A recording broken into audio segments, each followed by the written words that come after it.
Monday night, Donald Trump made an appearance at the College Football Playoff National Championship game in Atlanta.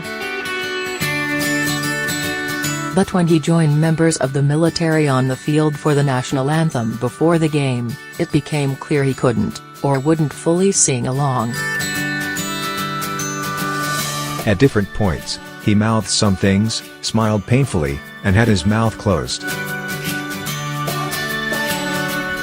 Even if the president doesn't know every word to the national anthem, it shouldn't actually be a huge deal. A song recitation shouldn't be a prerequisite for the presidency.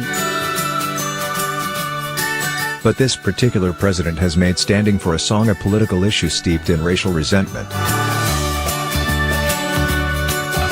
Trump's presence at the game was already in and of itself a cynical political move.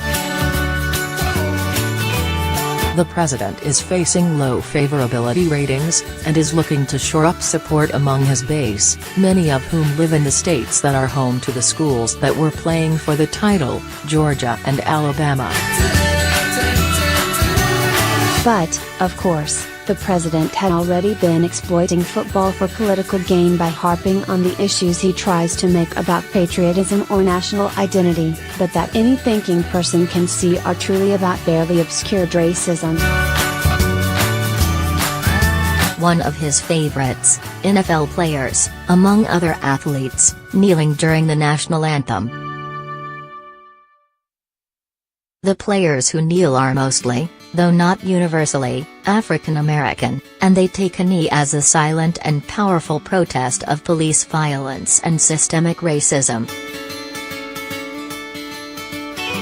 They are not disrespecting the flag so much as sending a message that the country should respect them as much as it does a piece of fabric. But Trump and many of his supporters have latched onto this simple act as a tool to stoke national outrage. If you're going to vilify others for supposedly disrespecting a song, you should probably choose to sing it loud and with pride, not just sing a few of the words. The upshot of Trump's cynical anthem ploy is to feed racist white anger at blacks who don't stay in their place. Football players are apparently supposed to risk their own health and safety to entertain spectators and line the coffers of mostly white team owners, but not demand basic human rights. Trump's ignorance of the very anthem he demands others respect demonstrates clearer than ever that his criticism of athletes never had anything to do with the national anthem, but everything to do with dog whistle racism. Hypocrisy is nothing new to this president. He promised to drain the swamp before ushering in one of the swampiest administrations in history. He promised to stand up for coal miners, farmers and the working class, and instead signed a tax bill that will ultimately benefit the richest Americans at the expense of the struggling.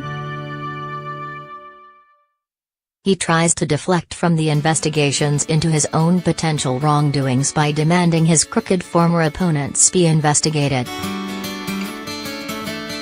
Trump's most ardent supporters are unlikely ever to hold him accountable for his hypocrisies or his lies. But the rest of us should take note, and stop pretending that maybe Trump and his base have something resembling a point when they complain that athletes who kneel are being disrespectful. This president doesn't know what respect means, and he certainly doesn't show it to the flag, the anthem or the vaunted office he holds.